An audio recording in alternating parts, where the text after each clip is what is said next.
खींचो मत। हाँ हाँ, पहली बार थोड़ी ना हम आपकी चोटी बांध रहे हैं। किसी ने देख लिया ना तो सब आपकी खिल्ली उड़ाएंगे। अरे देखेंगे तो खिल्ली उड़ाएंगे तो उड़ाने दो।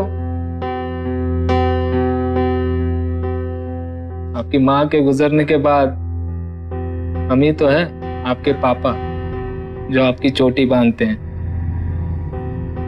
अरे इतनी सी थी तुम तब से।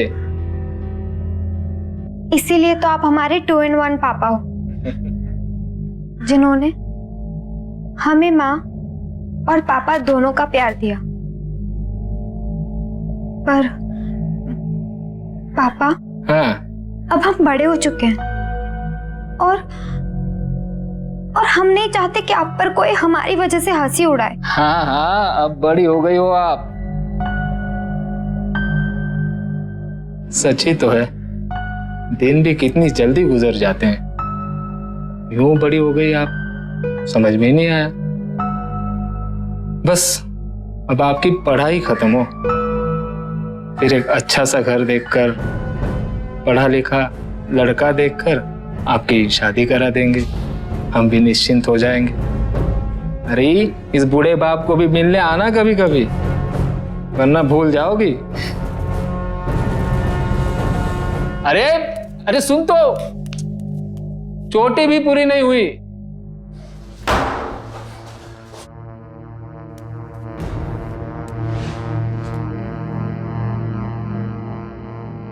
पढ़ा लिखा लड़का देखकर आपकी शादी करा देंगे।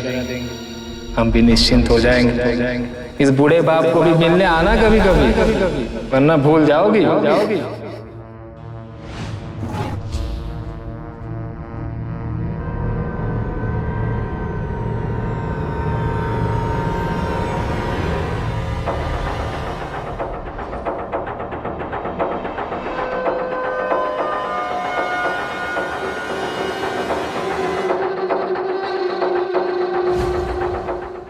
उत्तर प्रदेश के कानपुर शहर की रहने वाली एक हंसती खेलती लड़की अचानक एक दिन बिना किसी को कुछ बताए अपने कमरे में जाती है और अपनी जान ले लेती है। यहां तक कि मौत से पहले उसके चेहरे पर ऐसा कोई हाव भाव भी नहीं था कि उसकी परेशानी का किसी को आभास हो सके। आखिर ऐसी क्या बात थी जिसने एक जवान लड़की को यूं खुदकुशी करने पर मजबूर कर दिया? ऐसा क्या हुआ था उसके साथ जो उसने अपने पिता तक को बताना मुनासिब नहीं समझा और बिना सोचे समझे अपनी जान ले ली?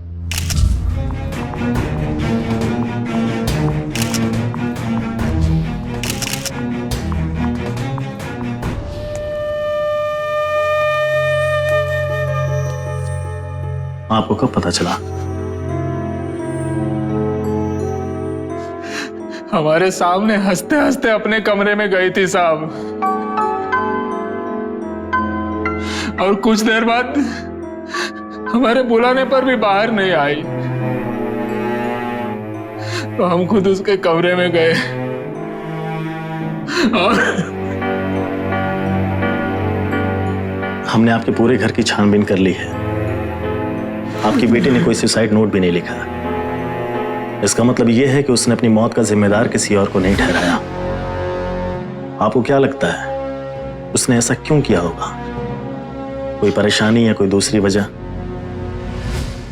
नहीं साहब, वो ऐसा नहीं कर सकती।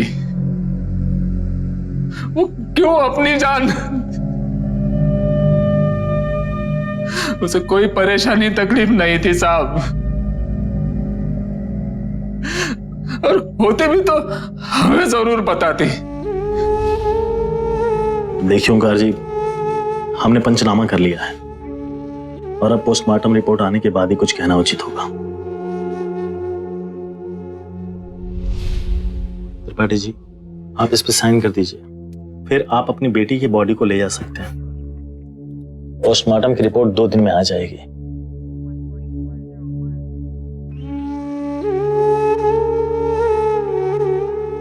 अब हम बड़े हो चुके हैं और हम नहीं चाहते कि आप पर कोई हमारी वजह से हंसी उड़ाए।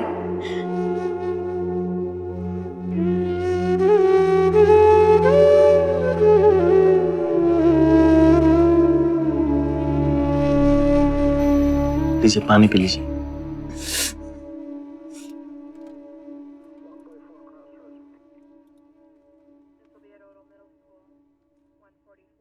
आप अपनी बेटी के दोस्तों के बारे में क्या जानते हैं? उसकी तो एक ही सहेली थी, मीनाक्षी। दोनों एक ही स्कूल में पढ़े, फिर अलग अलग कॉलेज में जाने के बावजूद भी एक ही कोचिंग क्लासेस में पढ़ती थी। लेकिन उसके कोचिंग क्लासेस में या उसके कॉलेज में और भी तो दोस्त रहे होंगे। बाकी सारी लड़कियों से उसका कोई मिलना जुलना नहीं था। एक ही गहरी दोस्त थी, मीनाक्षी। मीनाक्षी।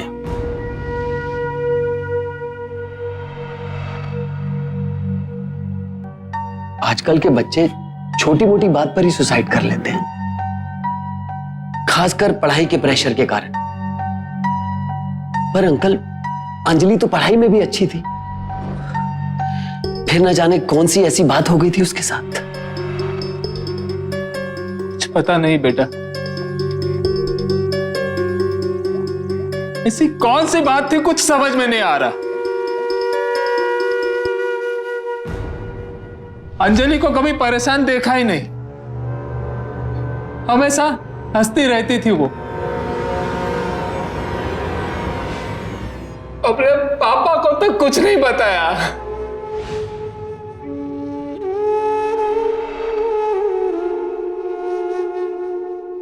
अंकल, हम सब आपके दुख को अच्छी तरह से समझते हैं। अंजलि बहुत मानती थी हमको। उसका टीचर होने के नाते आपको हमसे किसी भी तरह की मदद की जरूरत हो, आप बेहिचक कह सकते हैं। अरे इंस्पेक्टर साहब, आप? जी, हमसे कुछ जरूरी पूछताछ करनी थी। जी, ये विनय जी हैं, अंजलि के कोचिंग इंस्टीट्यूट के टीचर। हेलो। और ये सारे स्टूडेंट्स हैं। आप लोग अंजलि के साथ पढ़ते थे, इसलिए इन्वेस्टिगेशन के तौर पे आप सबसे एक एक करके हमें पूछताछ करनी पड़ेगी। अंजलि बहुत ही सिंपल लड़की थी सर, और उसकी लाइफ में कोई कॉम्प्लिकेशंस भी नहीं थे। सर, अंजलि हमारे कोचिंग की सबसे इंटेलिजेंट लड़की थी, इसलिए उसे सब लोग पसंद करते थे। सुना है कि तुम अंजलि की सबसे खास दोस्त थी, तो तुम्हें तो पता ही होगा कि वो किससे किससे मिलती थी, कहाँ आती थी, कहाँ जाती थी। अंजलि कॉलेज से सीधा घर आती थी और शाम को कोचिंग क्लास से वापस घर, यही डेली रूटीन था उसका। और कॉलेज के किसी दूसरे फ्रेंड से नहीं मिलती थी वो? अंजलि के सिर्फ हम ही एक दोस्त थे और कोई नहीं। और फिर भी तुम्हें नहीं पता है कि उसने सुसाइड क्यों किया? वो किस बात से परेशान थी? उसने तुम्हें बताया नहीं? तो वैसे ही हो सकता है कि उसका कॉलेज में कोई बॉयफ्रेंड रहा हो और ये बात उसने तुमसे ना बताई हो। नहीं, अंजलि का कोई बॉयफ्रेंड नहीं था। वो तो लड़कों से उतना बात तक नहीं करती थी। किसी लड़के में उसे कोई इंटरेस्ट नहीं था। कोई ऐसा लड़का कि जिसका इंटरेस्ट अंजलि में हो? हाँ, एक लड़का है। राजीव श्रीवास्तव सर। अंजलि को कब से जानते हैं? सर, अंजलि को 1 साल से। वो हमारी क्लासमेट थी, कॉलेज में भी और कोचिंग क्लासेस में भी। फिर तो उसके बारे में थोड़ा बहुत जानते ही होंगे। नहीं सर, हम उतना नहीं जानते। उतना मतलब कितना नहीं जानते? हमारा मतलब सर, हम सिर्फ इतना जानते हैं कि अंजलि एक तेज स्टूडेंट थी और वो क्लास में हमेशा फर्स्ट आती थी सर, और इससे ज्यादा हम जानते भी नहीं है। बिना जाने उसको इतना पसंद करते थे? क्या पूछ रहे हैं ये? हाँ सर, हम अंजलि को पसंद करते थे, लेकिन हमने उसे कभी नहीं बताई ये बात। कभी हिम्मत ही नहीं हुई। बस मन ही मन में। बस मन ही मन की बात ऐसी हो गई कि सारे स्टूडेंट्स को ये बात पता चल गई। सच बोल। सर, हम उससे एक बार मिले थे सर, उससे दोस्ती करना चाहते थे, लेकिन उसने साफ मना कर दिया सर। हमने उसके बाद उससे कभी बात नहीं की सर। ठीक है, फिर जरूरत होगी पूछताछ की तो बुला लेंगे। चलो जाओ, निकल।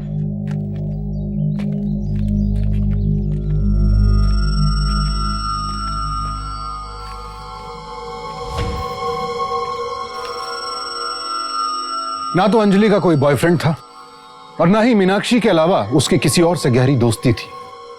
अचानक अंजलि की जिंदगी में ऐसा क्या हो गया कि उसे आत्महत्या करनी पड़ी। और हैरानी की बात यह थी कि अंजलि जैसी शांत, पढ़ाई लिखाई में होनहार और समझदार लड़की ने इतना बड़ा कदम उठाया। ऐसी क्या बात थी जो किसी को भी नहीं पता थी, या फिर इनमें से कोई सच छुपा रहा था? जो भी हो, जवाब किसी के पास नहीं था और अब पुलिस को भी अंजलि की पोस्टमार्टम रिपोर्ट का इंतजार था ताकि उसकी मौत की सच्चाई सामने आ सके। ये रही आपकी बेटी की पोस्टमार्टम की रिपोर्ट।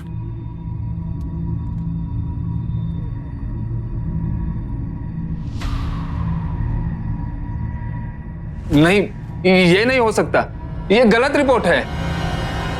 अंजलि की मेडिकल रिपोर्ट के हिसाब से उसका किसी मर्द के साथ में शारीरिक संबंध था। क्या? ये क्या कह रहे हैं इंस्पेक्टर साहब? ऐसा कैसे हो सकता है? ये हम नहीं कह रहे हैं, ये अंजलि की पोस्टमार्टम की रिपोर्ट कह रही है। लेकिन हम नहीं मानते इस रिपोर्ट को। हमने आज तक अंजलि को कभी किसी लड़के के साथ नहीं देखा है, यहाँ तक कि कॉलेज में भी उसका कोई दोस्त नहीं था। देखिए त्रिपाठी जी, ये मेडिकल रिपोर्ट तो गलत हो नहीं सकती है। हाँ, ये हो सकता है कि आपकी बेटी गलत रही हो। वो आपकी पीठ पीछे क्या करती थी, क्या नहीं करती थी, इसका आपको क्या पता? आमतौर पर बच्चे अपने माँ बाप से बातों को छिपाते हैं, खास तौर से ऐसी बातों को। ये नहीं हो सकता। अंजलि हमसे सब बात बताती थी। क्या अंजलि ने कभी आपसे बताया था कि कोचिंग क्लासेस का एक लड़का उसे बेहद पसंद करता था? कौन लड़का? फिर मुझे क्यों नहीं पता? इसका पता लगाना आप हम पर छोड़ दीजिए, हम उस लड़के से पूरी सच्चाई उगलवा लेंगे। पांडे, उस राजीव श्रीवास्तव को दोबारा बुलाओ।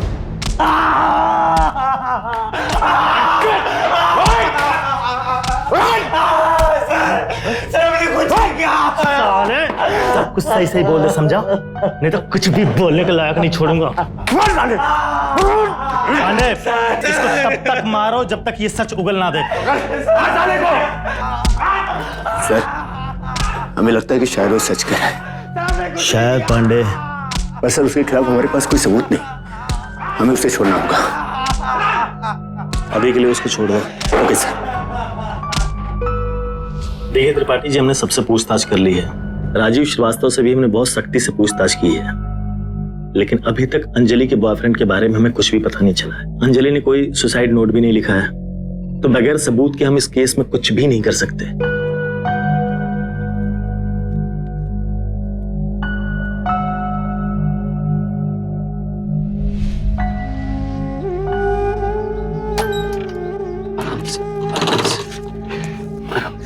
आराम से आइए, आराम से, आराम से, आराम से बैठिए।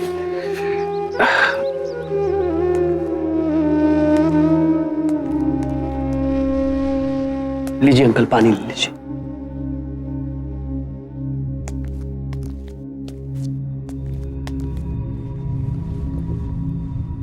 अंकल, अंकल, आप बिल्कुल परेशान मत होइए। अंजलि के साथ जो भी लड़का था, हम उसका पता लगा लेंगे। अंकल, हमारे ख्याल से एक बार हमें अंजलि का कमरा दोबारा देख लेना चाहिए। हो सकता है उस लड़के का कोई फोटो या लेटर मिल जाए जिससे हमें उसे ढूंढने में आसानी हो।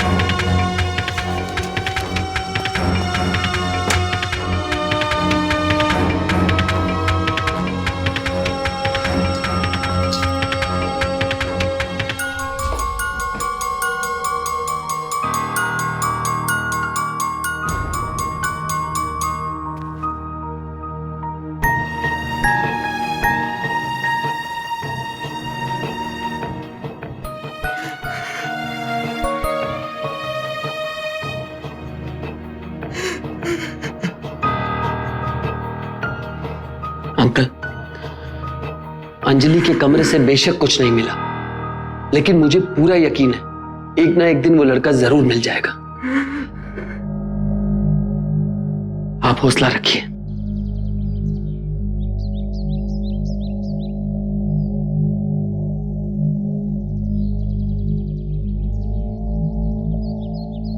किसके चेहरे पे क्या लिखा है पता ही नहीं। अच्छा वो हमारी बेटी की दोस्त नहीं थी।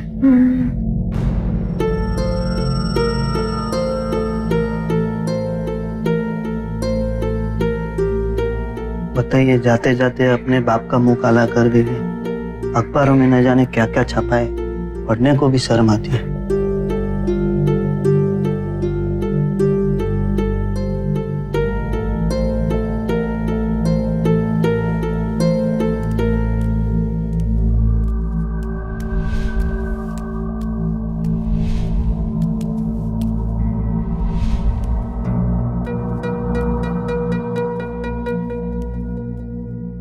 किसके चेहरे पे क्या लिखा है पता ही नहीं।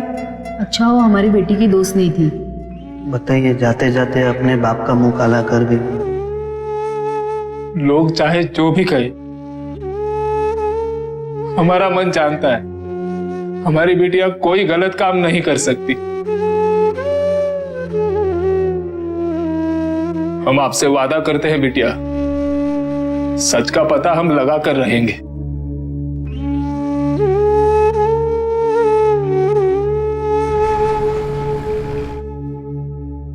कहिए अंकल। देखो बेटा, पुलिस तो अपनी कार्रवाई कर चुकी, लेकिन अब हम खुद आपके स्टूडेंट से बात करना चाहते हैं। अंकल, हमने खुद सब स्टूडेंट से बात की है, किसी को कुछ भी मालूम नहीं है। ऐसा कैसे हो सकता है? पोस्टमार्टम की रिपोर्ट के अनुसार अगर अंजलि का कोई बॉयफ्रेंड था तो कभी ना कभी किसी ने उसे देखा होगा। अरे कोई तो जानता होगा उसे। कोई भी उन्हें अंजलि के बारे में ऐसी कोई बात नहीं बता सका जिसकी वजह से वो उस लड़के के बारे में जान सकें जिसकी वजह से अंजलि की जिंदगी बर्बाद हुई। कोचिंग इंस्टीट्यूट के टीचर विनय सिंह ने भी हर तरह से ओमकार त्रिपाठी की मदद करने की कोशिश की, लेकिन फिर भी वो अपनी बेटी के बारे में कुछ नहीं जान पाए। फिर उन्होंने अंजलि के कॉलेज जाकर वहां के स्टूडेंट्स से अंजलि के बारे में पता करने का फैसला किया। उन्होंने अपने आस पड़ोस और मोहल्ले के लोगों से भी अंजलि के बारे में जानने की कोशिश की, लेकिन हर बार उन्हें निराशा ही हाथ लगी। एक पल के लिए तो ओमकार त्रिपाठी को यह लगने लगा कि शायद वो कभी नहीं जान पाएंगे कि उनकी बेटी के साथ क्या कैसे हुआ और उसके लिए कौन जिम्मेदार था। लेकिन वो ये नहीं जानते थे कि अभी उनकी किस्मत में और बहुत कुछ होना बाकी था। नमस्ते त्रिपाठी जी। अरे माथुर साहब, नमस्ते। क्या बात है, मुझे इस बार अपनी फाइल लेने दिल्ली से आना पड़ गया। माफ कीजिए माथुर साहब, दरअसल कुछ दिनों के लिए मैं ऑफिस नहीं आ पाया, इस वजह से आपके काम में थोड़ी देरी हो गई। लेकिन अभी आपकी फाइल रेडी है, अभी दे देता हूं। हाँ।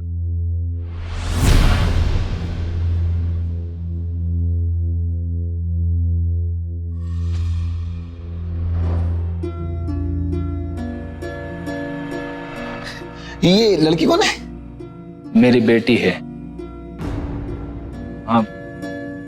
आप जानते हैं क्या? नहीं नहीं, कुछ नहीं, मुझे मेरी फाइल दीजिए, मुझे जाना है।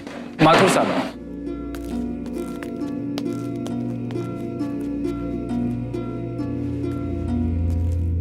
सुनिए माथुर साहब, सुनिए ना। माथुर साहब, आप अचानक ऐसे मेरी बेटी की तस्वीर देखकर उठकर चले आए, क्या बात है? नहीं त्रिपाठी जी, ऐसा कुछ नहीं है।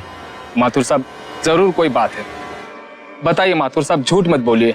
देखिए, हमने देखा है आप हमारी बेटी की तस्वीर देखकर चौंक कर उठकर बाहर चले आए।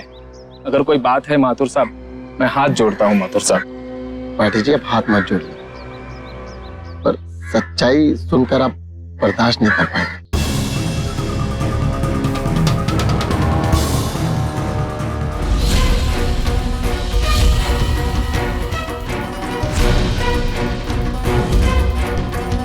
अपनी बेटी की अश्लील सीडी के बारे में जानकर किसी भी माता पिता की रूह कांप उठे। कुछ ऐसा ही हाल ओमकार त्रिपाठी का था, लेकिन उन्हें यह विश्वास था कि इसमें अंजलि की कोई गलती नहीं हो सकती। उन्हें यकीन था कि अंजलि कभी कोई गलत कदम उठा ही नहीं सकती थी।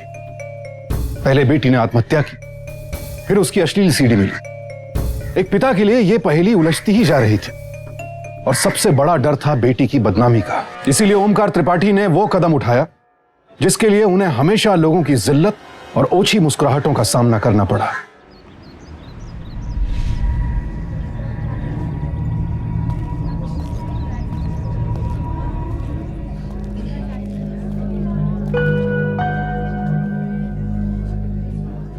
भाई साहब, ये 150 रुपए का मोबाइल रिचार्ज कर दीजिए, ये नंबर।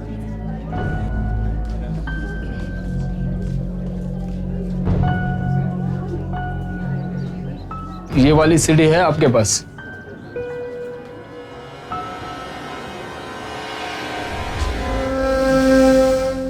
खत्म हो गई, अगले हफ्ते तक आ जाएगी।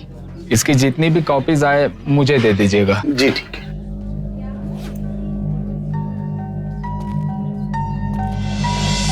अंजलि के पिता ने कानपुर की वो सारी दुकानें छान मारी जहां अश्लील डीवीडीज मिलती थी, क्योंकि अपनी बेटी की इज्जत पर लगे दाग को ढकने के लिए बाजार से अंजलि की सारी डीवीडीज को हटाना जरूरी था।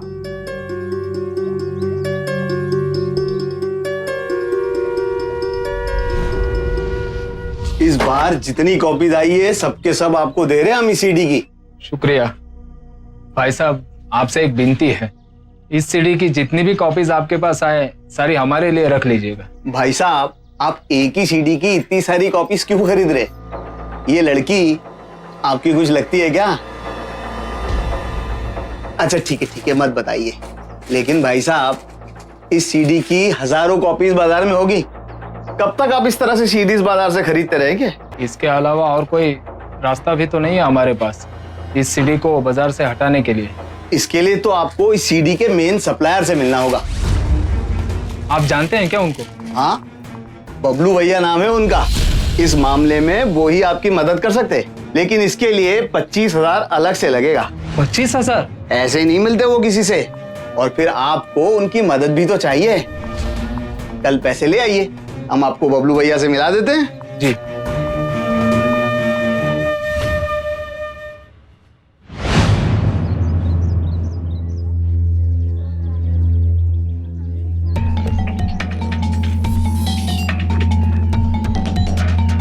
लेकिन मैं उनके सामने नहीं आऊंगा, बस आपको दूर से दिखा दूंगा। जी ठीक है, दुकान देखना है।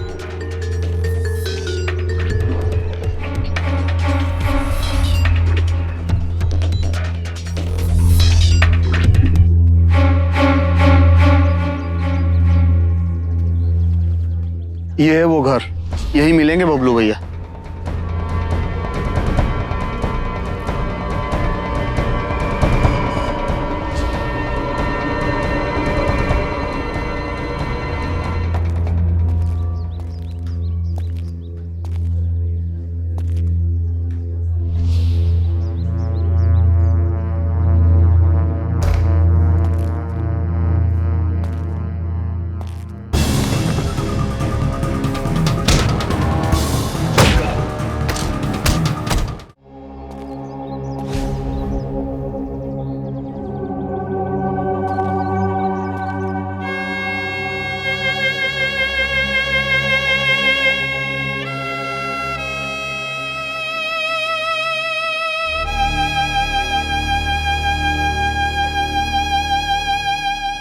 अपनी बेटी की मौत का सच जानने के लिए एक पिता ने क्या कुछ नहीं किया।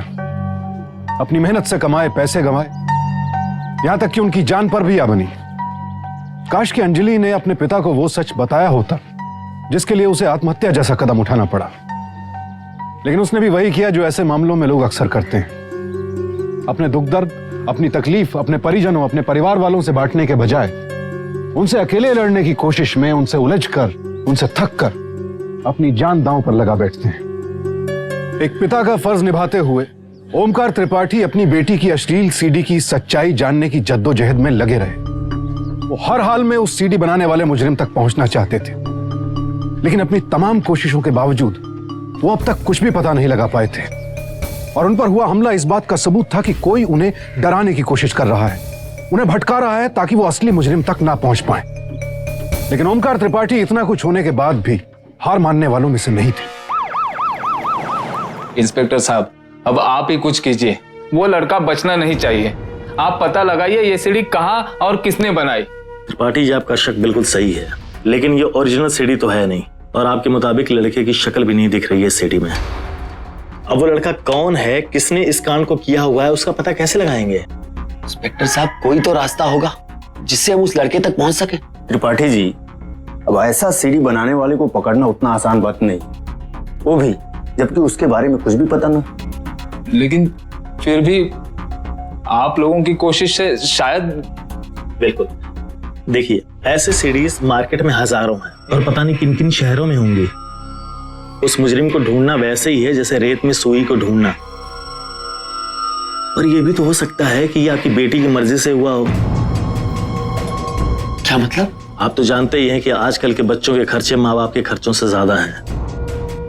देखिए त्रिपाठी जी, आपकी तनख्वाह उतनी तो है नहीं, तो हो सकता है कि अपने जेब खर्च के लिए वो इन चक्करों में फंस गई होगी। मेरी बेटी ऐसी नहीं थी। आप मदद नहीं करना चाहते हैं तो मत करिए, लेकिन इस तरह सच जाने बगैर हम पर कीचड़ मत उछालिए। चलो बेटा।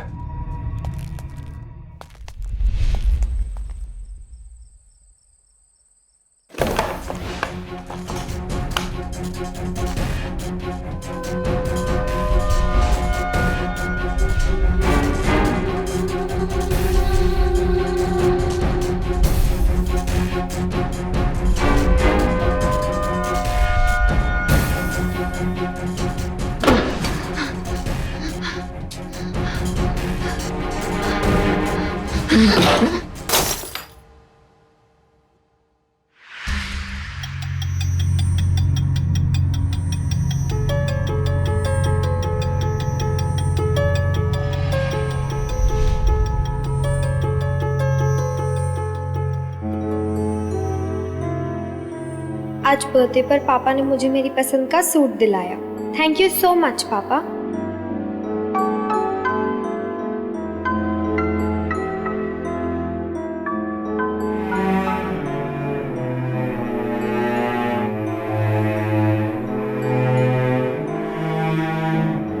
आज मम्मी की बहुत याद आ रही थी। पापा ने मुझे लोरी सुनाई। लव यू पापा।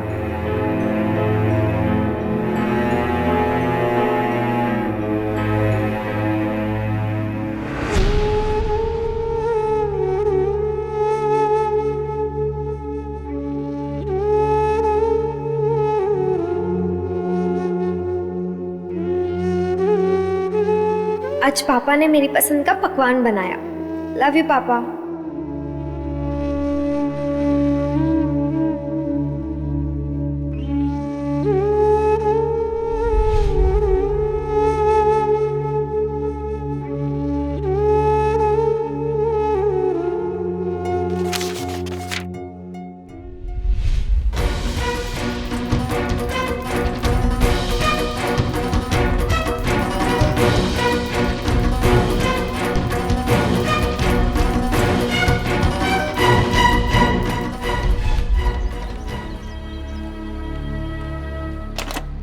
हाँ जी, क्या चाहिए आपको? ये बिल के बारे में जानना था। हाँ एक सेकेंड। हाँ हाँ हाँ 530 हाँ हाँ हाँ। ये तो बहुत पुराना बिल है, वो भी कोई अबॉर्शन का।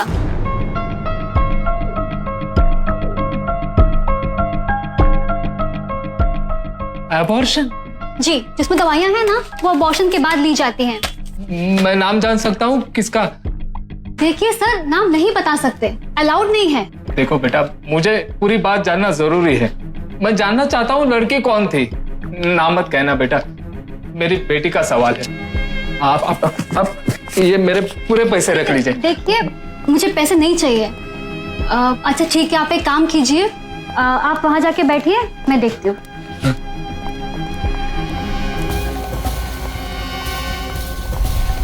ये तो बहुत पुराना बिल है, वो भी कोई अबॉर्शन का। जिसमें दवाइयाँ हैं ना, वो अबॉर्शन के बाद ली जाती हैं। सर, हॉस्पिटल के रिकॉर्ड के मुताबिक कोई अंजलि त्रिपाठी करके आई थी अबॉर्शन के लिए,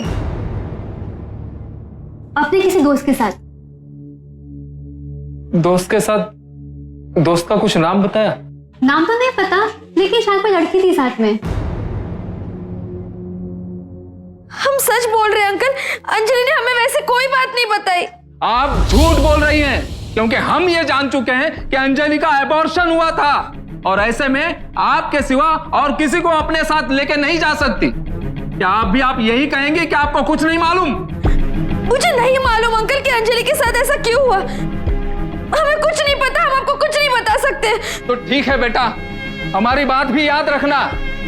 हमसे सच छुपाकर आप भी अंजलि के मौत के लिए उतनी ही जिम्मेदार हैं जितना कि वो लड़का।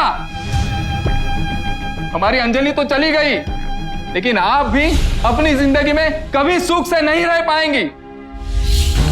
हमारी अंजलि आपको कभी माफ नहीं करेगी, हमारी बात याद रखना।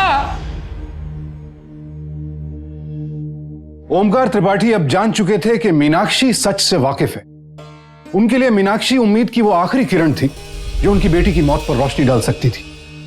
लेकिन एक बार फिर उनकी किस्मत ने उन्हें धोखा दिया। मीनाक्षी को जिस खातिर सच छुपाना पड़ा था, उसके लिए वो खुद को माफ नहीं कर पाई और उसने भी उसी रात आत्महत्या कर ली। इस खबर से ओमकार त्रिपाठी को गहरा सदमा लगा। उनकी उम्मीद की आखिरी किरण भी बुझ गई थी।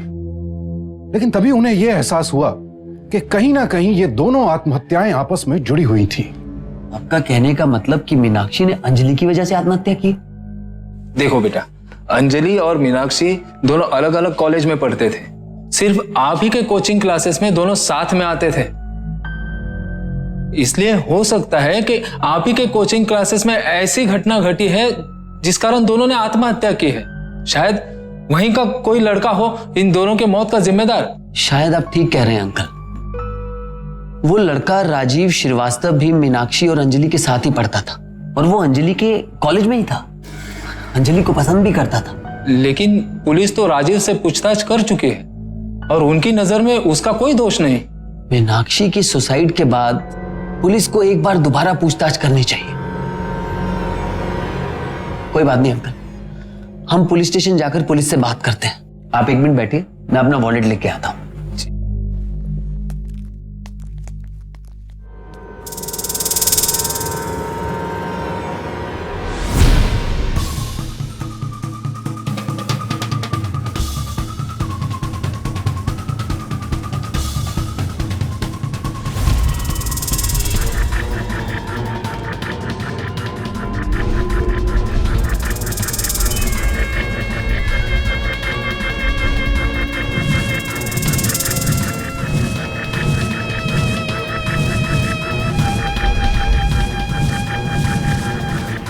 अंकल, हमारे ख्याल से एक बार हमें अंजलि का कमरा दोबारा देख लेना चाहिए।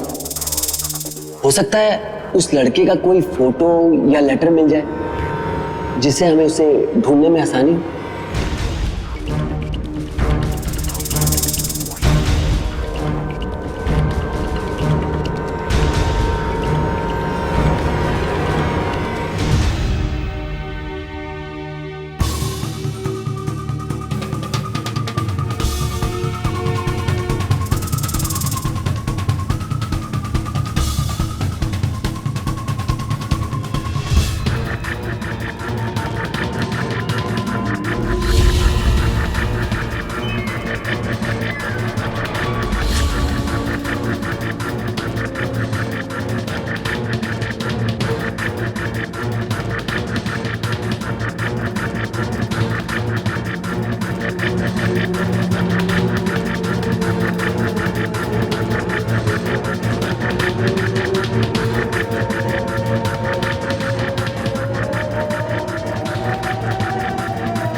बारह लड़कियों की सीडीज मिली हैं तुम्हारे घर से।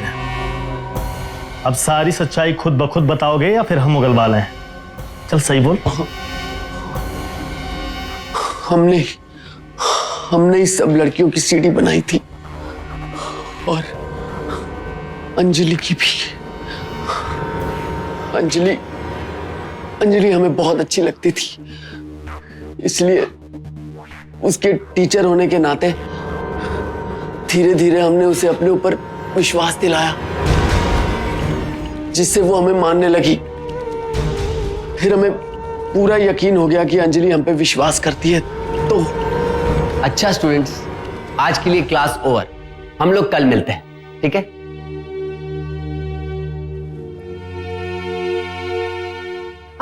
सर, मेरे नोट्स आप फिर भूल गए।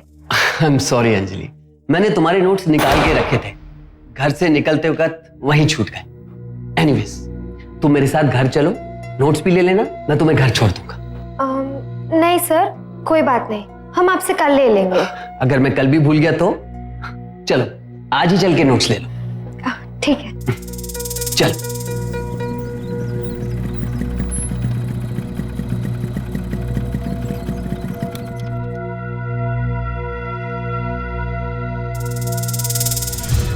आओ अंजलि।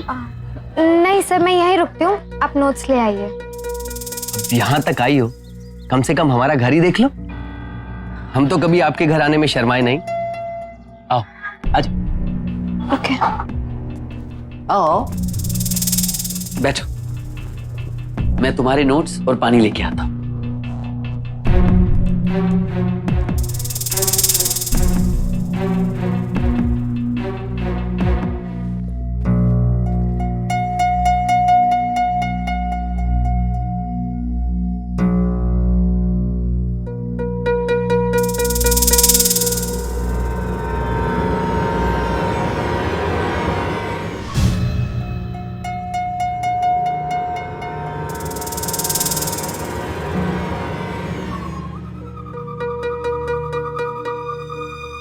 अंजलि,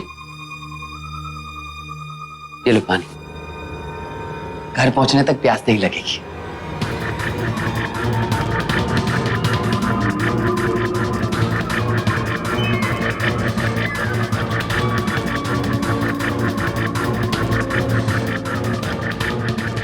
ये लो तुम्हारे नोट्स, चेक कर लो, ठीक है ना?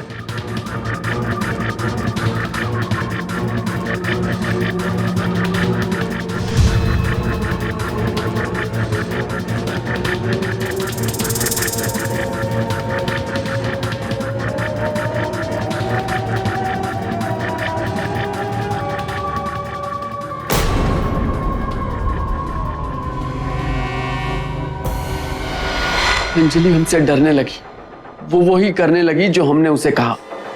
लेकिन 3 महीने बाद हमें पता चला कि अंजलि पेट से।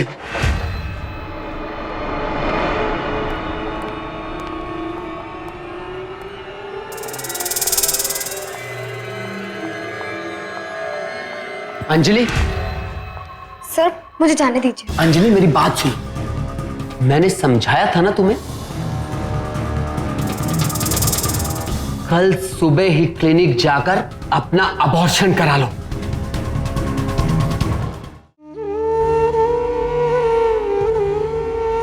इसका मतलब मीनाक्षी ने भी तुम्हारी वजह से आत्महत्या की थी?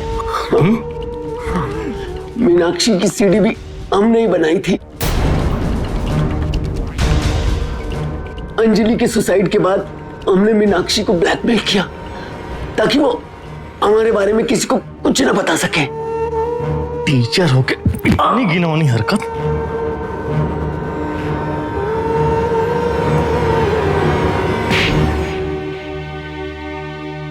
शर्म आनी चाहिए ऐसे अध्यापकों को जो अपने स्टूडेंट्स के विश्वास का इस तरह फायदा उठाते हैं और हमारे देश की बरसों पुरानी गुरु शिष्य परंपरा पर ऐसा बदनुमा दाग लगाते हैं। रिसर्च के अनुसार भारत में हर 90 मिनटों में एक नौजवान आत्महत्या के बारे में सोचता है और हर 6 घंटों में ऐसी एक सोच हकीकत में तब्दील हो जाती है और इनमें 45% लड़के और 55% लड़कियां होती हैं। सन 2010 में आत्महत्या के 1,87,000 मामले दर्ज किए गए। बदलते जमाने के साथ माँ बाप और बच्चों के बीच दोस्ती का रिश्ता होना बड़ा जरूरी हो गया है। आपस में इतना विश्वास होना चाहिए कि किसी भी विषय पर बात करने और समझने में कोई झिझक महसूस ना हो। नौजवानों में आत्महत्या के बढ़ते आंकड़ों को रोकने का एकमात्र तरीका यही है। अगर अंजलि और उसके पिता के बीच भी ऐसा ही रिश्ता होता तो वो शायद विनय सिंह के अत्याचार की शिकार कभी नहीं बनती। हम बता दें कि इस तरह के अत्याचार से पीड़ित महिलाओं को आईपीसी की धारा 375 और 406 के तहत कानून से मदद मिल सकती है। हम सलाम करते हैं ओमकार त्रिपाठी की हिम्मत को, जो अपनी बेटी के सम्मान की रक्षा के लिए अकेले ही लड़े और कामयाब हुए। अब मुझे सुशांत सिंह को इजाजत दीजिए। कल आपसे फिर मुलाकात होगी एक और ऐसी सत्य घटना के साथ। सावधान इंडिया, इंडिया फाइट्स बैक। तो सावधान